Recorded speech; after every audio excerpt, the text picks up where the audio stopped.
Today we'll be taking a look at a movie about Australians and their weird family dynamics.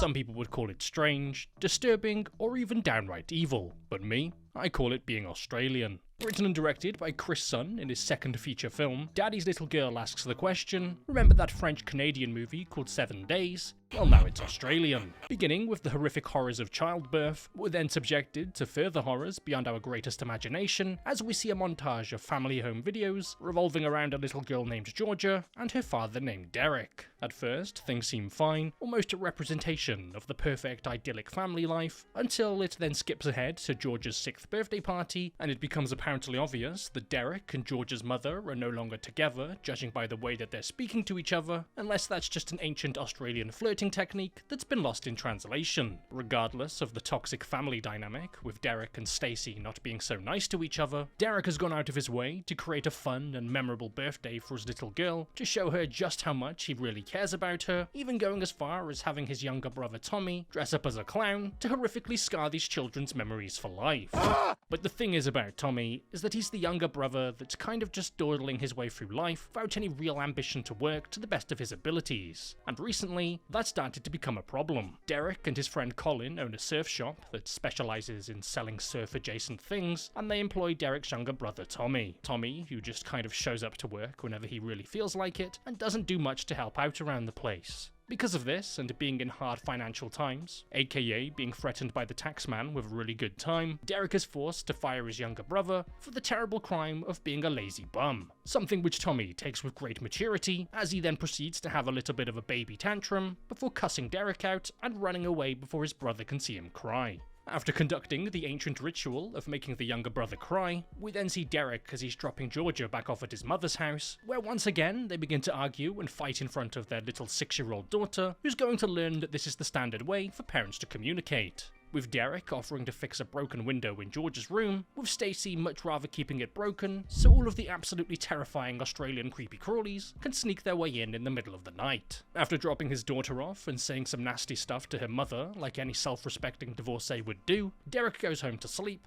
to then be woken up the next morning with a phone call from Stacey, calling him a bit of a knobhead, but also telling him that Georgia is gone. By the time Derek arrives at the house, the police have already arrived too, and he begins to panic, frantically asking the neighbours if any of them have seen Georgia, with them unfortunately suffering from the condition known as not really caring. A Detective Harris informs Derek that it appears Georgia was taken in the middle of the night by someone gaining entry to the house using her broken window, something which causes Derek to say some very pleasant things to Stacey because she wouldn't let him in to fix it. She basically created a child drive-through window, and while out searching the local area with the police, Derek overhears an officer get a call over the radio about finding Georgia, something which causes Derek to become ecstatic due to the prospect of being able to ground her for sneaking out, and he excitedly calls Stacey to tell her that they found their daughter. But once he reaches the destination, he's mortified to discover that she's been found, but not found alive. His happiness and excitement are brutally ripped away from him as he steps foot onto the beach, only to be pinned down to the ground by a group of police officers who really like beating up general members of the public when they're feeling really sad. The next we see of Derek is at the funeral for his younger daughter, but while it's taking place, he keeps glancing over to look at Stacey, and I don't think it's because she's got something weird in her teeth. Eventually he lets it out after heading back to her home after the funeral, as he overhears her say, "I don't know how something like this could happen," with Derek proceeding to tell her exactly how something like this could happen. He'd been repeatedly asking her for weeks to let him fix that window, but she was just too cheap and liked the free air conditioning. 6 months then pass since the funeral, and Derek is still a wreck. He lays there at night, having conversations with a daughter who isn't really there, which in the industry we like to refer to as being a bit of a mental. He tells Colin that every night she comes to visit him, and they just sit there and talk, when in reality he's just sat there alone, talking to a pillow or something.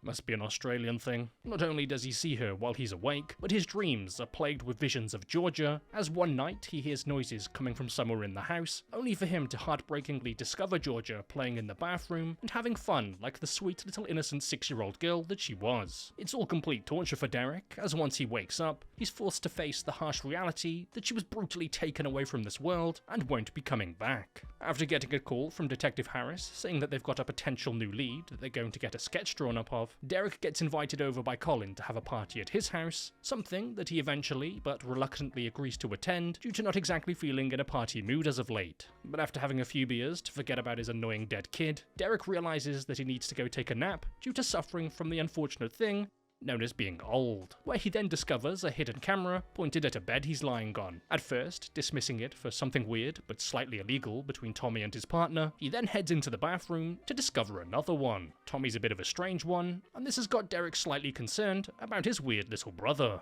After deciding to do a little more snooping around to see what he can discover, Derek then makes the startling discovery of Tommy's diary, where he can then learn about all of the girls he has crushes on. Except it isn't quite as innocent as that, as once Derek starts reading, he realizes that not only is Tommy pure evil, but he's also pure stupid. Wanting to write everything down so he can relive these moments over and over in his head, Tommy's diary serves as a log for all of the children he's kidnapped and abused and ended.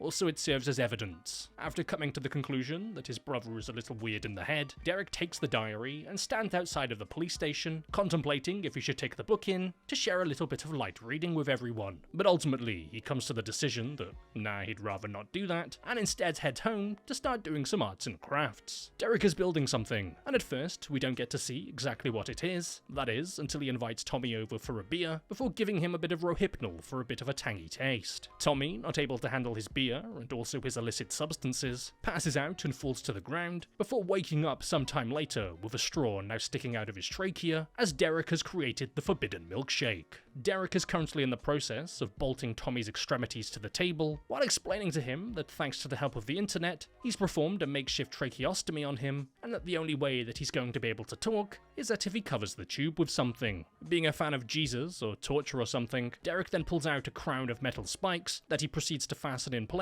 before tightening the screws into the top of Tommy's skull, applying constant pressure to his head. Derek covers the tube so Tommy can speak, and gives him the opportunity to avoid any further suffering by telling him that if he confesses, then he'll let him go. Except Tommy doesn't do that, and proceeds to do exactly what Derek wanted him to do, and plays dumb. Wasting no time in getting to play with his new toy, Derek proceeds to take a box cutter to the side of Tommy, before using a blowtorch on the wound to stop the bleeding, because we couldn't have him making a mess now. Tommy, well and truly stuck to this table, with absolutely no way to escape this pain, is wriggling around and moaning in agony, but not only is he unable to move, he's also unable to scream out in pain. Derek then discloses to Tommy that he found his diary, and knows that he kills Georgia simply because he was mad at Derek and Colin for firing him, and wanted to get back at him. Except Tommy's a little bit strange, and proceeded to take it way too far.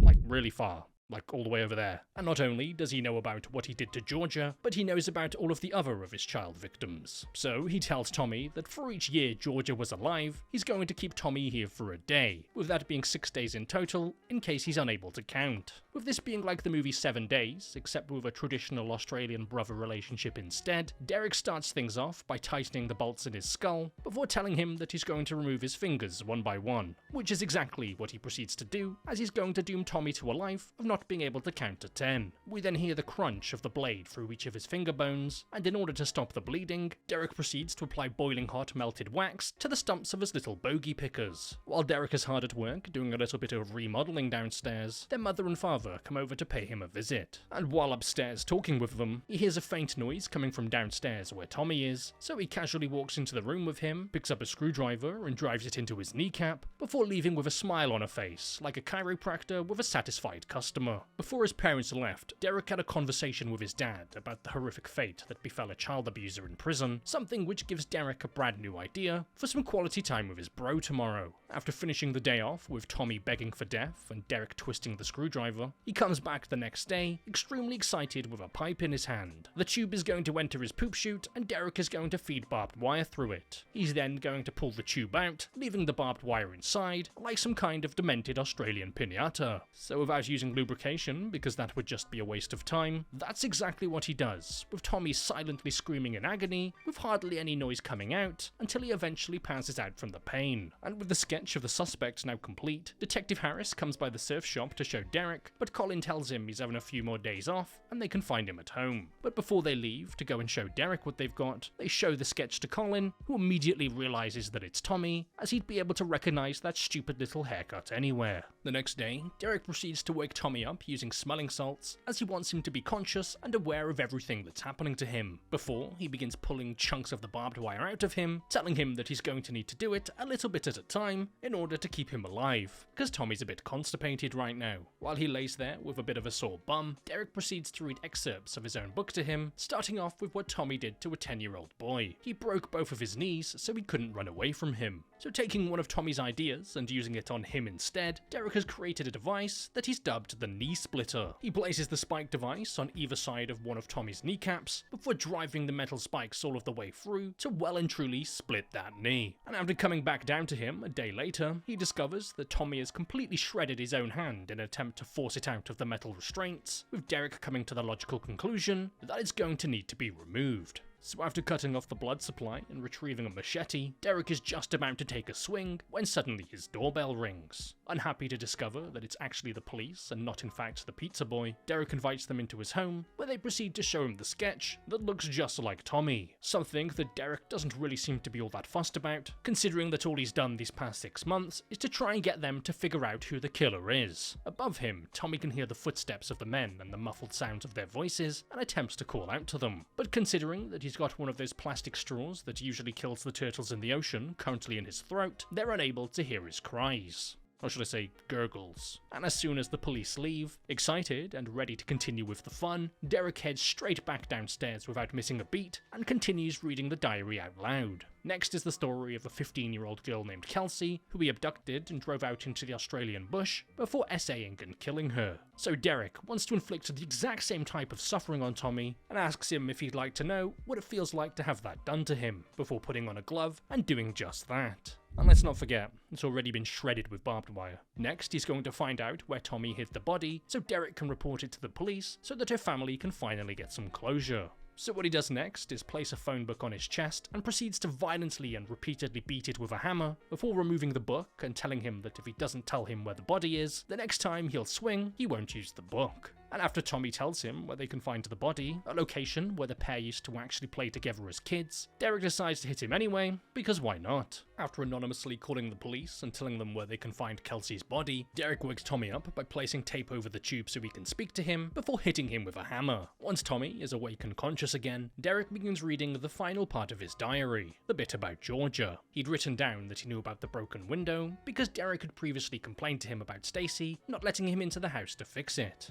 So using that to gain entry, he then used her love and familiarity of Uncle Tommy in order to be able to take her without causing a scene. He documented that his original plan was to take her down to the beach, one of her favourite spots, and to drown her in the water to get back at Derek for firing him. But his plan didn't go the way that he intended, as Georgia began crying and asking for her daddy, causing Tommy to erupt into a rage and to beat her. Derek had made sure that he couldn't hear Tommy's pain-inflicted screams so far because he wanted to save them for this moment. And once again begins tightening the bolts around his skull before proceeding to pull his teeth out one by one, a torture technique known as Victorian dentistry. And after he's done making sure that he's going to earn a killing off the tooth fairy tonight, he places the tube of a vacuum cleaner into Tommy's mouth to suck out any of the loose teeth and blood to make sure that he doesn't choke to death, because that would just be barbaric. And for Derek's final trick, he's going to make Tommy's arm disappear, except this magic trick doesn't involve any illusions or smoke screens, as he proceeds to turn on his power saw, which he then uses to cut right through his extremity. Tommy, being a little bit of a wuss about it, once again passes out from the pain when suddenly the doorbell rings. It's Colin, who Derek invites into the house to see what project he's been working on.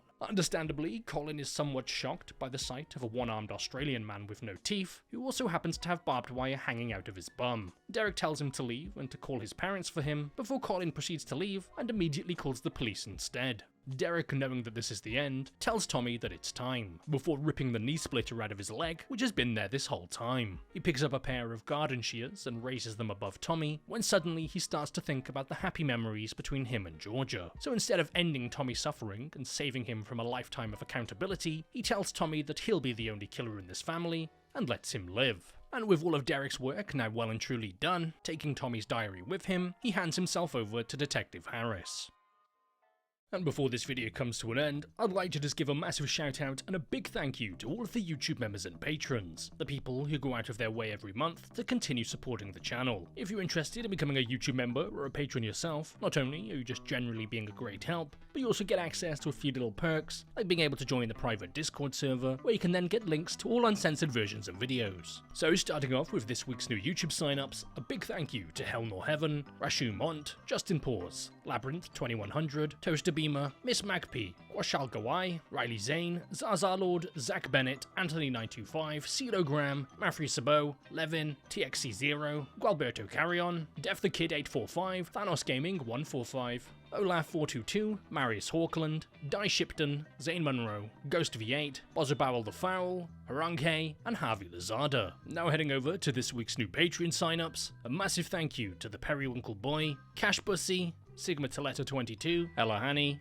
Alex, Jared Lamando, Catty K, Thomas Herbert, Matthew Shawns, Kevin Barney, Utzed, Canon Lakota, Daymarco 5, Henry Simon, Voy, Ian Fraser, Lucas, Berry303, Rachel Dickel, MDGX, Honku, Ben Riley, Erin Wilson, Malachi Benson, Izek, Jay Medina, Alex, Varane, Odin Williams, Jaquez, Jaden, Brian H, Nebs, M, Noah, and Anti-Doom. So once again, a massive shout out to all of the YouTube members and patrons, and a big thank you to everyone else for watching.